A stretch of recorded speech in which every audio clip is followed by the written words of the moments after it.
you fly an aircraft, there are good reasons for doing it well. If you do, you'll get back safely. And besides, you're in that aircraft to do an important job. There is only one way to operate a modern military aircraft or weapon system. That is to control and adjust the aircraft's attitude and thrust-drag relationship as necessary to provide the desired performance. The characteristics of today's aircraft are such that a pilot can no longer satisfactorily determine its performance by sound, feel, and visual observation of the ground.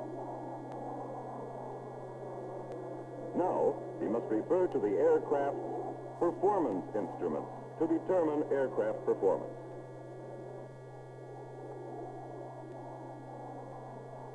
All flight in modern aircraft cannot be precisely performed, even during VFR conditions, without a thorough knowledge of instrument interpretation. Regardless of whether you fly low and slow or high and fast, the same basic principles of attitude instrument flying apply. You've been provided with instruments that will enable you to fly with precision in any maneuver.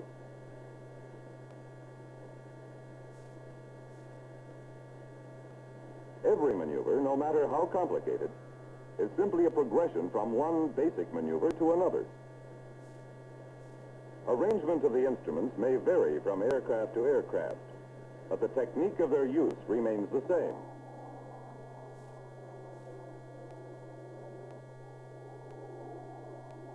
For example, here's a simple stylized panel illustrating the attitude instrument system of aircraft control. With it, we'll try to drive home the three fundamentals of attitude instrument flying. 1. Instrument coverage. Knowing exactly which instruments to cross-check to control a given maneuver. 2. Instrument interpretation. The method by which you determine from your instruments an accurate picture of what your aircraft is doing. And 3, control technique, handling the controls in a smooth and gradual manner during all maneuvers. So let's see how these skills are applied in instrument flying.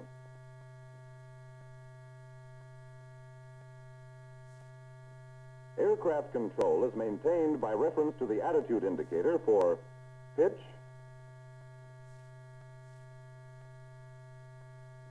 bank, and to the tachometer for power.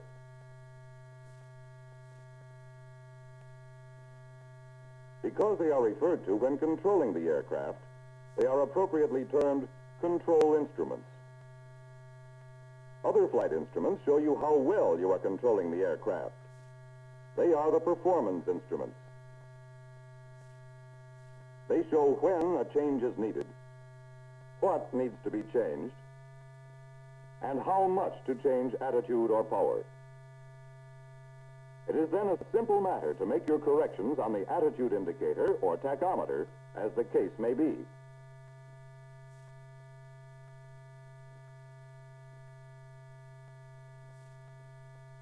First, we will consider aircraft control in level flight.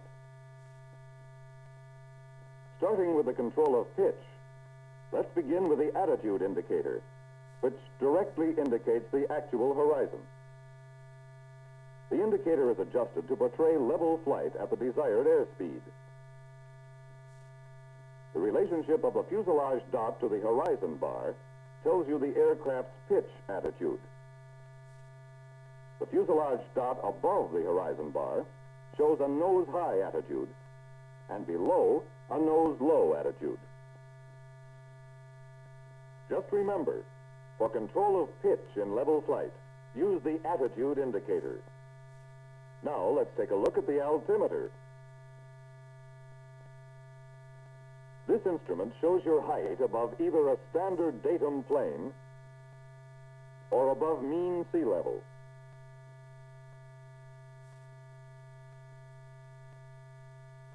quarter bar nose low indication on the attitude indicator under normal cruising conditions at 20,000 feet is an indication of altitude loss, which looks like this on the altimeter. A half bar nose low will indicate a faster descent.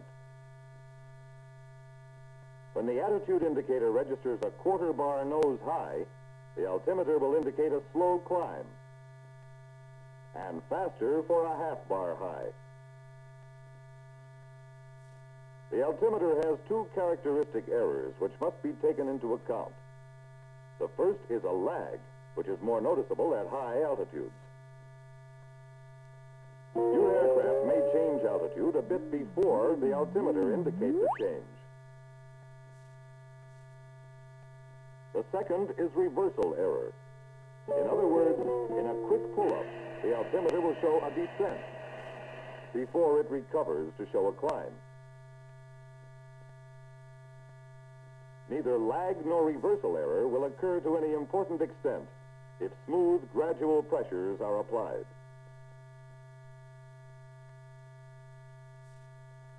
The rate of climb or descent for a given attitude is shown by the vertical velocity indicator. This shows in feet per minute the rate of climb or descent. A quarter bar nose low on the attitude indicator will produce a descent of 200 to 300 feet per minute. A half bar nose low attitude will produce a descent of 400 to 600 feet per minute. A quarter bar nose high produces a 200 to 300 feet per minute climb, and a half bar 400 to 600 feet per minute. With proper control techniques, a correct trend appears immediately, either up or down. The exact rate may not show for 6 to 9 seconds.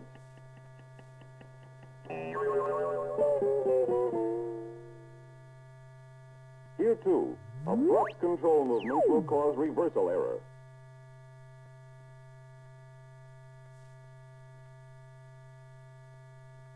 Still another instrument you'll use to help maintain level flight is the airspeed indicator. For any given power setting, this instrument will indicate a constant airspeed only if you are in level flight. A rise in airspeed indicates a descent. A decrease in airspeed indicates a climb. These, then, are the instruments used as a team to control pitch in level flight. Any change in pitch attitude will probably be noticed first on the vertical velocity indicator. If the needle moves off zero, this calls for an immediate correction in pitch attitude. Checking the attitude indicator, you find that your nose is low, so you correct it by gently bringing the miniature aircraft back to the horizon. Then everything is back in order before the altimeter has time to show a change. Now let's see how you use these instruments if you get off altitude. The procedure for bringing your aircraft back to a desired altitude will depend on the amount of altitude deviation that has occurred. As a general rule, correct at a rate of twice your error in feet. If you are off altitude 100 feet, you should make a correction at the rate of 200 feet per minute. That is, a quarter bar correction. Depending upon the true airspeed, that should give you about a 200 foot per minute rate of climb. If you are off altitude 200 feet, you should make a correction at the rate of 400 feet per minute. That is, a half bar correction will give you about 400 feet per minute rate of descent. But remember, this is dependent upon your true airspeed. As you come back to the desired altitude, you'll have to lead it in leveling off to avoid overshoot. The amount of lead will vary with the pilot's control technique, but here's a rule of thumb. Lead your desired altitude in feet by 10% of the rate of climb or descent. Since you are correcting at 400 feet per minute, your lead will be 40 feet. At the lead point, Correct smoothly to bring the attitude indicator back to level flight. Cross-check the vertical velocity indicator to see that it settles on 0 and that the altimeter stops on altitude. We have seen how to control pitch in level flight. Now let's run through our example of pitch control in actual flight. You're leveled off at 20,000 feet, which is your desired altitude. Your problem is pitch control to maintain that altitude. The altimeter shows you're holding nicely. The vertical velocity is 0, and the power is still set at the climb setting. When you reach the desired airspeed, retard the throttle to the cruise power setting.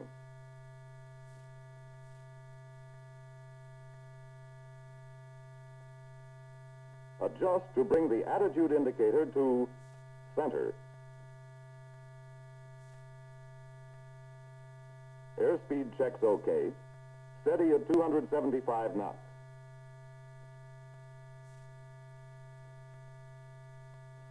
Once over lightly on the panel won't do for an entire flight. Keep checking and cross-checking.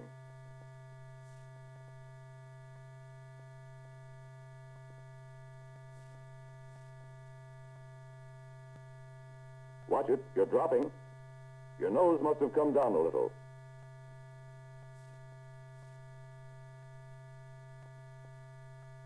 So you cross-check to the altimeter, then back to the attitude indicator. Bring your nose back up with a little back pressure on the control column until you get a quarter bar correction. Hold it there and cross-check your vertical velocity. It's coming up to a 200 foot per minute climb. Trim it off now. And you're making a nice correction.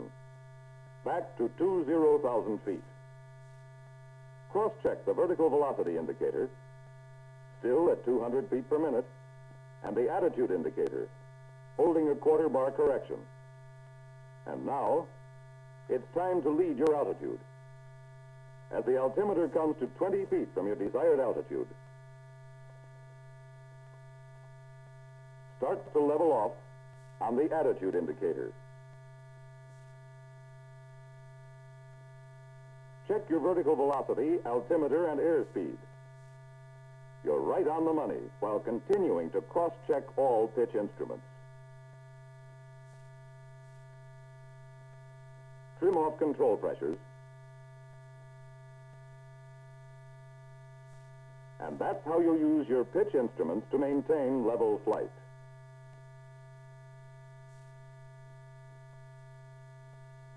Now, let's consider the control of bank, the second component of aircraft control in attitude instrument flying. For the control of bank, use the attitude indicator. The directional indicator and turn indicator give performance data upon which to base corrections. Let's first consider straight and level flight.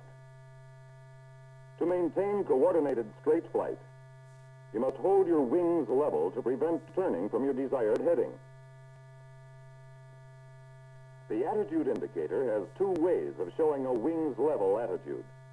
The first is the relationship of the miniature aircraft to the horizon bar. The second is the bank index pointer. If you keep your wings level, you will maintain the heading which is shown on the directional indicator. This instrument has no lag or error. It always points to your magnetic heading. You can fly a desired heading, let's say 290 degrees, by bringing the bearing indicator to that heading. Now, rotate the heading under the index at the top. This makes it easier to spot any deviation.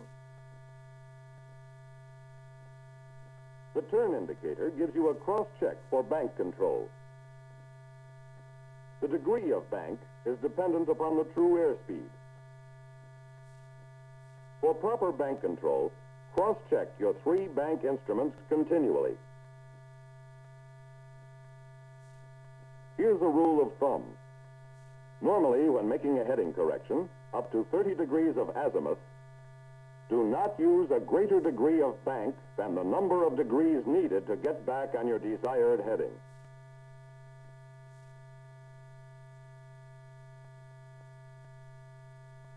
If you see that you are off heading 10 degrees, make a correction on the attitude indicator using a 10-degree bank.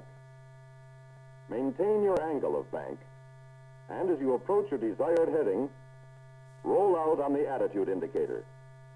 Now you're back on heading without over-controlling, straight and level.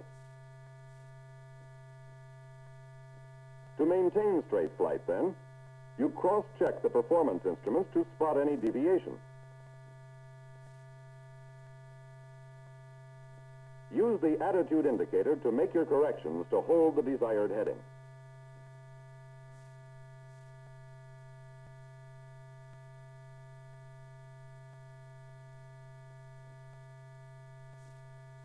Up to now, we have shown the instruments used to maintain level flight for pitch control and those used to maintain straight flight in bank control. Notice how we can maintain straight and level flight in this sample cross-check between the control and performance instruments.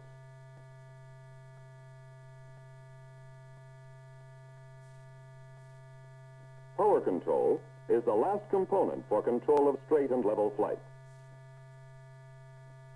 The tachometer is the control instrument for power. The airspeed indicator is the performance instrument which tells you when and how much of a correction to make. If the airspeed changes while maintaining straight and level flight, your correction is made on the tachometer.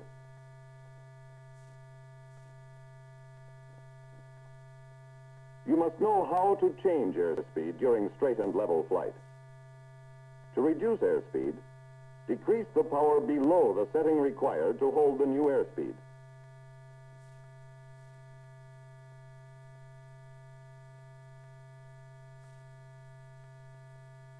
Apply control pressure as required to maintain altitude and heading. Trim as necessary. As you near the desired speed, allow a slight lead and advance the power to the approximate setting. Now retrim the aircraft.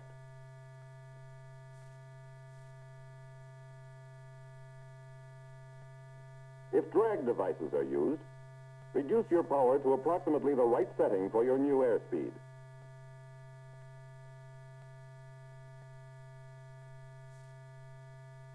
Then actuate the drag devices. As they come down, make sure you hold a constant pitch indication on your attitude indicator to forestall any sudden pitch change.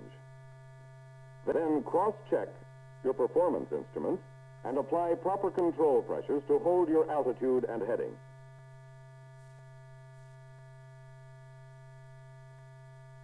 Now relieve all control pressures by retrimming. As you approach your new airspeed,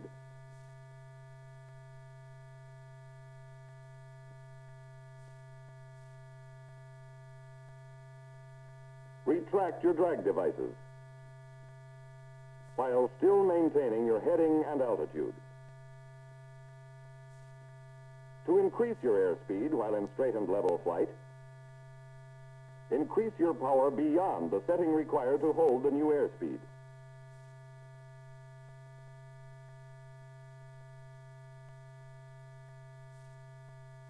As you approach the desired airspeed, retard the throttle to the correct power setting for the new airspeed. Check your airspeed indicator to make sure it holds there. Cross-check the performance instruments again to make sure you're straight and level. And retrim the aircraft.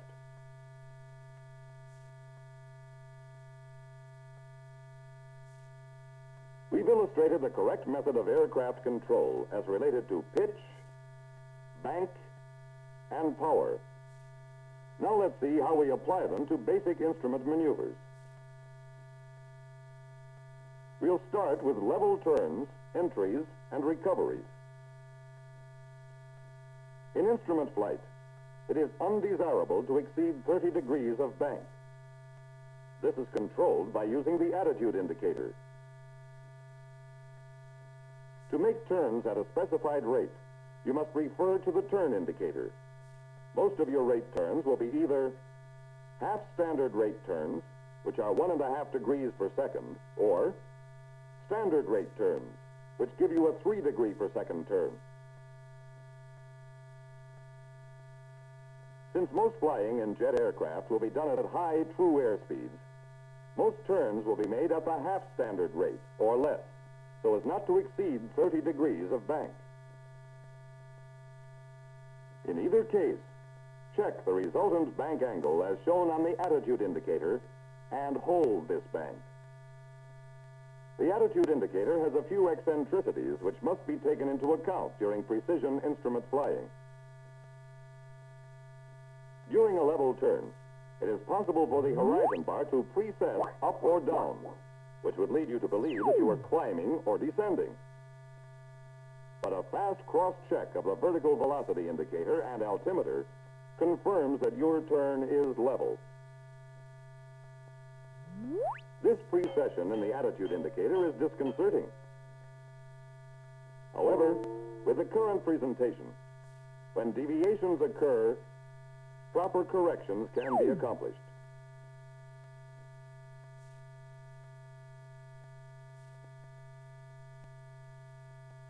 As you roll out of the turn, the attitude indicator will continue to show some precession. This need not mislead you. Cross-checking your altimeter and vertical velocity indicator shows that you are flying level, and soon the miniature aircraft will be back in the groove. The attitude indicator will also show some precession on the bank index. This is a slight error inherent in the instrument. After rolling out of a turn, cross-check the directional indicator, for precession is still with you. This need not concern you too much, for in a short time the attitude indicator will come back to normal. With all this in mind, we're ready to try a practice turn at 20,000 feet, 275 knots indicated. In rolling into the turn, you use smooth, gradual control pressures to maintain a constant rate of roll, and use the attitude indicator to establish the desired angle of bank. The roll out is just the reverse of the roll in. The rate of roll should be the same. As control pressure is applied to roll out, use the attitude indicator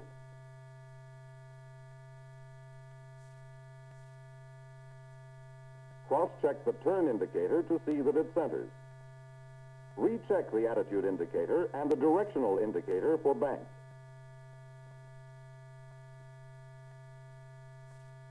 Throughout this maneuver, keep checking the vertical velocity and altimeter for pitch and the airspeed for power. Retrim the aircraft to relieve control pressures.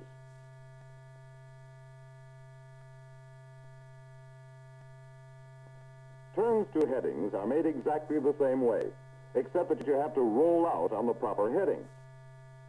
Every pilot learns to lead his desired new heading by an amount that suits his own flying technique. A good rule of thumb is use 1 degree of lead for every 3 degrees of bank. For example, if you are using 30 degrees of bank, your lead will be 10 degrees.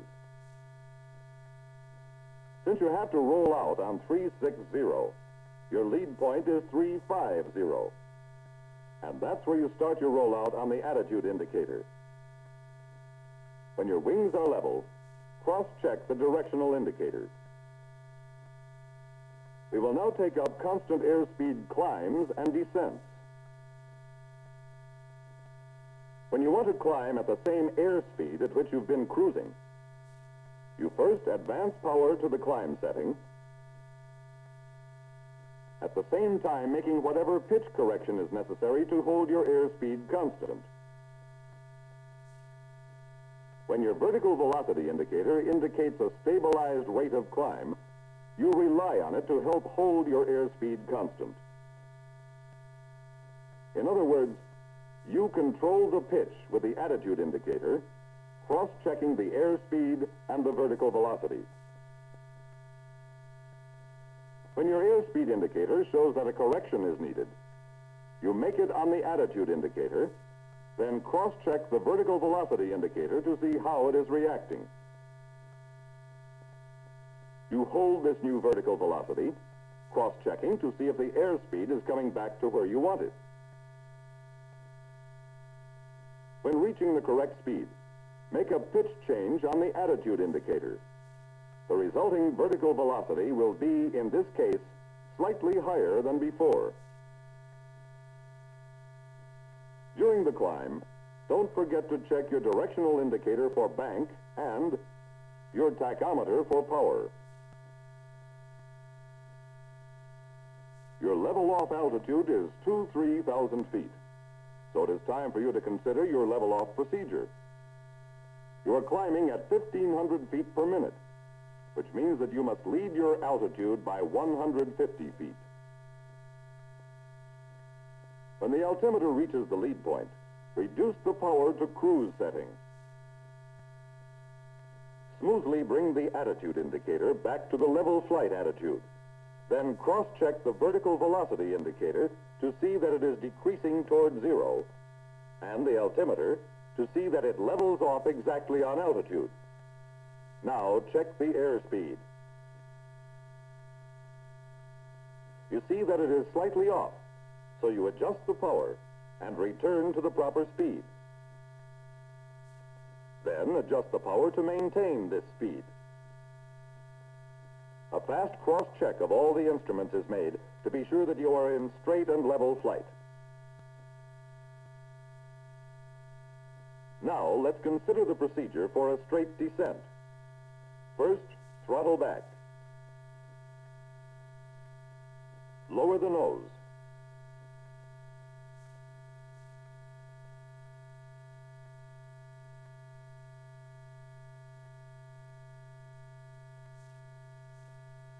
Check the tachometer for the proper power setting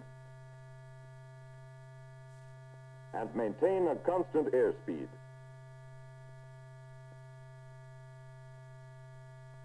From here on in, the story is the same as for the straight climb.